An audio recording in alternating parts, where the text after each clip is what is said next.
मंत्री महोदय प्रश्न के दूसरे खंड को देखें। बोला ही नहीं। क्या है दूसरा खंड बताइए। दूसरा खंड है जो कि सरकार ससमय वेतन भुगतान की व्यवस्था कैसे और कब तक करना चाहती है, साथ ही ससमय वेतन भुगतान नहीं होने की स्थिति में क्या सूद समेत वेतन भुगतान का विचार रखती है। आज विधान परिषद में एक सवाल संजीव श्याम सिंह के द्वारा रखा गया विधान परिषद के पटल पर कि आखिर समय से अगर वेतन नहीं मिलता है शिक्षकों को, तो फिर शिक्षकों को उनके पैसे का इंटरेस्ट के साथ भुगतान क्यों नहीं किया जाए। और इस प्रश्न को उन्होंने सदन में रखने के साथ ही साथ सरकार से जवाब मांगा। और इसका समर्थन करते हुए केदारनाथ पांडे ने भी कहा कि सरकार अगर कहती है कि पैसा उनके पास है, क्योंकि जैसा कि रिपोर्ट आया है इस बार भी पैसा रिटर्न कर दिया गया है, वापस कर दिया गया है, तो फिर किस परिस्थिति में शिक्षकों का वेतन रोका जाता है। कहीं ना कहीं इसमें पदाधिकारी दोषी हैं, तो दोषी पदाधिकारियों के खिलाफ कार्रवाई हो और ससमय शिक्षकों को वेतन मिले, इसके लिए सरकार को पहल करना चाहिए। मंत्री महोदय प्रश्न के दूसरे खंड को देखें।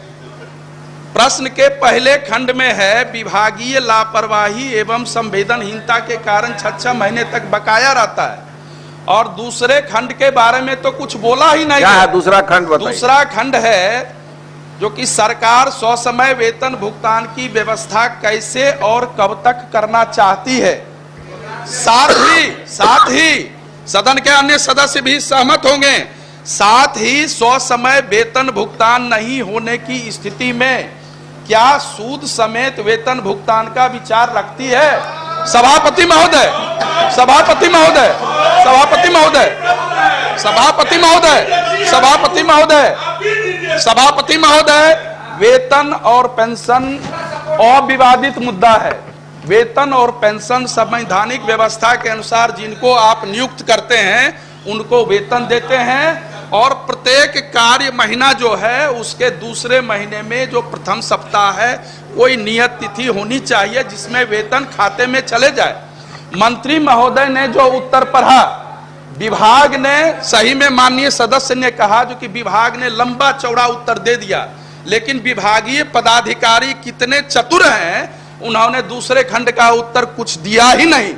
मैं महोदय आपसे कहना चाहता हूं जो कि अगर वेतन और पेंशन जैसे मुद्दे अगर 6 महीने साल भर विलंब होते हैं, तो आज देश के 2 उच्च न्यायालयों ने, क्रमशः राजस्थान उच्च न्यायालय ने और हिमाचल प्रदेश उच्च न्यायालय ने यह फैसला दिया है, अगर वेतन ससमय नहीं मिलेगा तो सूद समेत वेतन का भुगतान करना पड़ेगा। चूंकि आपने नियुक्ति उसी एग्रीमेंट के साथ की थी, लेकिन यह व्यवहारिक मुद्दा है, सैद्धांतिक बातों को पढ़ दिया गया, केंद्र नहीं देती है, ये देती है, वो देती है।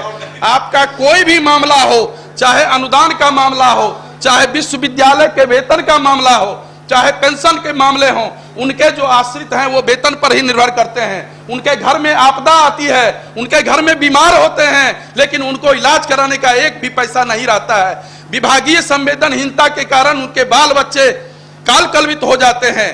अतः सरकार या तो कारगर तकनीक अपनाए ताकि प्रत्येक महीने में नियत तिथि को सबका वेतन भुगतान हो जाए, माननीय मंत्री, नहीं तो सूद समेत वेतन भुगतान की व्यवस्था कीजिएगा।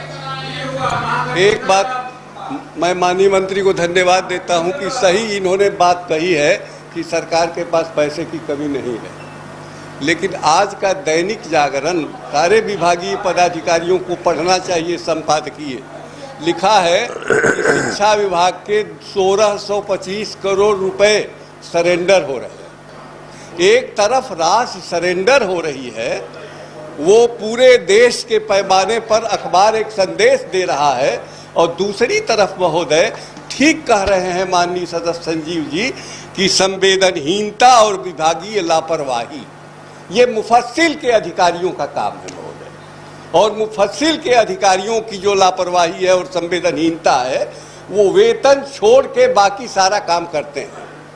इसलिए उन पर सरकार कोई कार्रवाई नहीं कर पाती है और सरकार सदन में बदनाम हो रही है। पैसा रहते हुए समय पर वेतन का भुगतान नहीं हो पा रहा है, ये चिंता की बात है।